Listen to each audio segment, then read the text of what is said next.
राम ही केवल केवल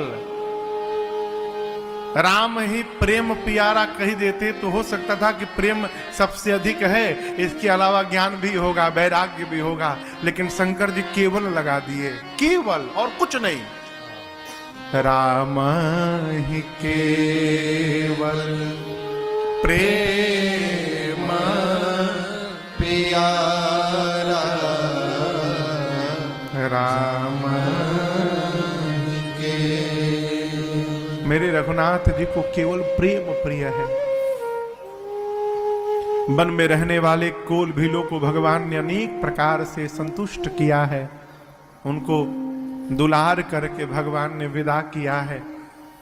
यहां गोस्वामी श्री तुलसीदास जी महाराज कहते हैं कि मेरे प्रभु वन में मां जानकी और भैया श्री लक्ष्मण जी के साथ उसी प्रकार रह रहे हैं, कैसे?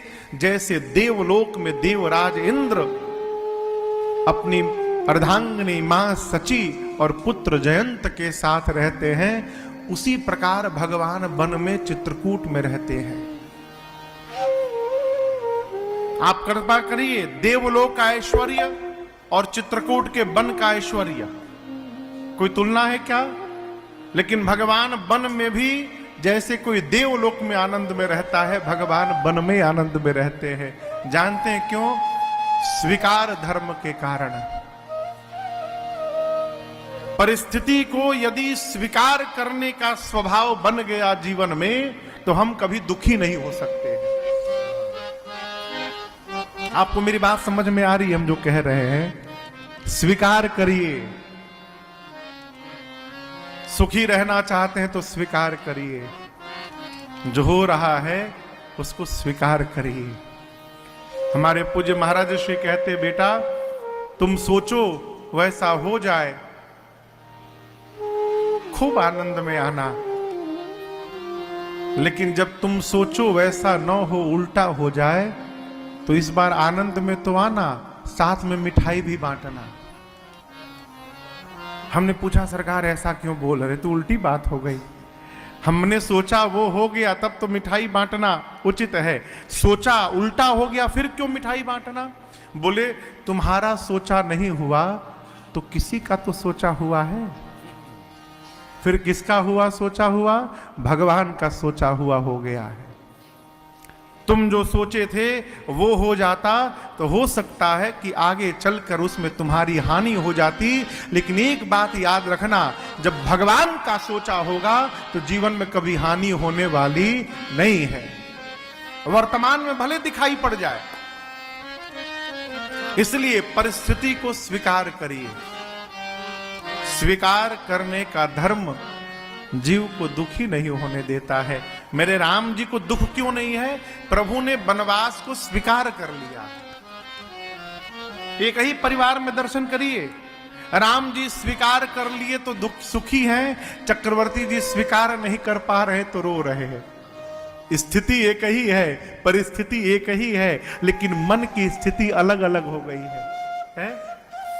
भगवान बड़े आनंद में चित्रकूट में है।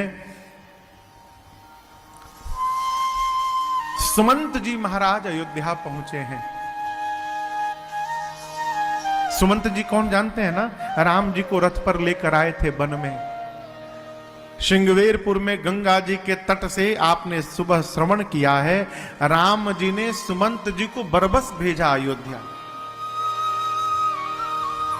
सुमंत जी चले तो अयोध्या, लेकिन अपने आप को कोसते हुए गए। बोले, ऐ अभागे सुमंत, तेरे से बड़ा अधम संसार में कोई नहीं होगा। राम चले गए और तेरा प्राण नहीं गया अभी तक है? इससे बड़ा कौन सा कष्ट जीवन में आएगा कि तेरा ये प्राण इस अधम शरीर का त्याग करेगा? अपने को कोसते हुए सुमंत जी महाराज अयोध्या पहुंचे हैं। रथ लेकर सुमंत जी पहुंचे तो पूरी प्रजा इस भाव में थी कि हो सकता है कहीं राम जी वापस आ गए होंगे। पूरी प्रजा दौड़ पड़ी और सुमंत जी दिन में नहीं गए, रात में प्रवेश किए। तमसा के तट में तो दिन में ही पहुंच गए थे। लेकिन सोचे कि अब ये कलंकी मुख सुमंत का किसी को दिखाने लायक नहीं रहा है। इस पापी ने ही राम को वन में छोड़ा है, मैं ये मुख कैसे दिखाऊंगा अयोध्या की प्रजा को। इसलिए सुमंत जी अंधेरे में गए, कोई देख ना पावे मेरे को। रथ को ले जाकर मां कौशल्या के महल के सामने खड़ा किया। अयोध्या की प्रजा सुनी कि राम रथ आ गया, सुमंत जी आ गए, कहीं प्रभु आ गए होंगे, लोग दौड़ पड़े। गोस्वामी जी कहते हैं कि अयोध्या वासियों ने रथ के भीतर नहीं देखा, अभी रथ में बंधे हुए घोड़ों को देखा। क्या देखा? रथ के घोड़े पीछे की ओर देखकर रो रहे थे, मानो अयोध्या वासियों से कह रहे हो कि आप जिनको ढूंढ रहे हैं वो आए नहीं है, वो हमसे पीछे छूट गए हैं कहीं। सुमंत जी गए मां के कौशल्या के भवन में, जाकर चक्रवर्ती जी का दर्शन किया। यहां गोस्वामी जी कहते हैं कि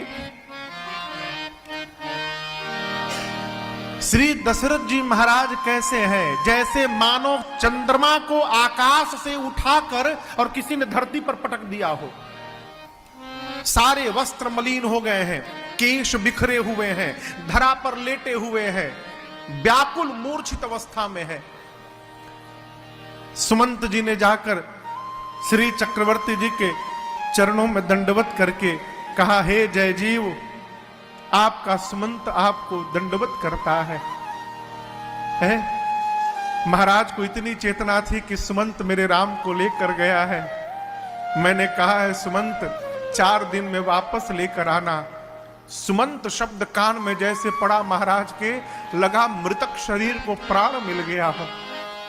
तुरंत उठे महाराज और सुमंत जी को हृदय से लगाकर बोले, सुमंत कुछ बोलना मत, पहले जो मैं पूछ रहा हूं उसका उत्तर दो।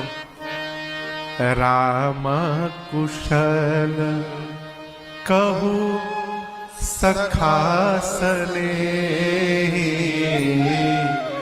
राम कुशल कहू सखा सने,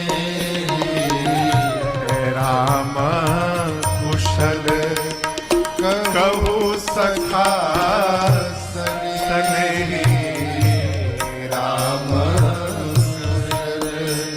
कहू सखा सने, कहाँ रघुनाथ लखन बैरे, कहाँ रघुनाथ लखन बैरे, कहाँ रघुनाथ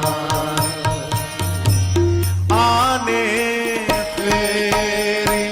कहना सबसे पहले एक बात बताओ, राम कुशल कहू सखा